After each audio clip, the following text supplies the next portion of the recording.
Hello, I'm Bernard Hickey from interest.co.nz and welcome to a special housing report brought to you in association with the BNZ. Today we look at the government's plan to bail out homeowners who have leaky buildings. This really is a bailout.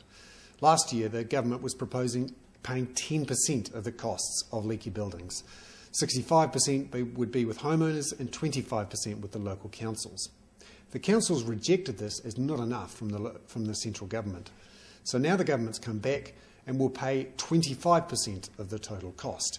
The government will also provide a government guarantee for the loans that homeowners take out. Homeowners will be responsible for 50% of the cost and local councils 25% of the cost. Now the government actually estimates that this could cost the government around about $1 billion over the next 5 years. That's if 70% of homeowners take up the option for the government guarantee for these loans. The banks have welcomed the plan as well. And it's not too surprising because at the moment banks aren't lending to people who own leaky homes.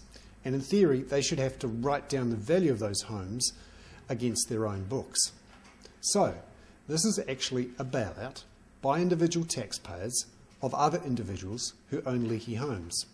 This is a bailout of an industry of builders, architects, designers, not to mention the local governments who turned a blind eye or simply missed the poor workmanship that created these houses. Many of the builders who actually went into liquidation and who are building again will receive the benefit twice, because people will borrow money using a government guarantee to repair their house and use those same builders to build again. This is in effect another transfer of wealth from non-property owners to property owners.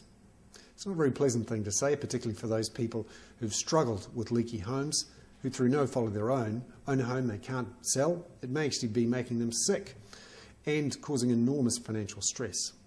But it's still a bailout by taxpayers, many of whom are not property owners, or who are property owners who are careful enough to not own a leaky home, a bailout by those people who do own a leaky home, and also of the banks who are indirectly exposed to the cost of these leaky homes.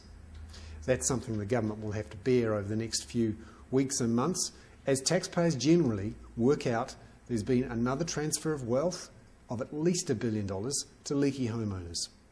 I'm Bernard Hickey. That was a special housing report brought to you in association with the BNZ.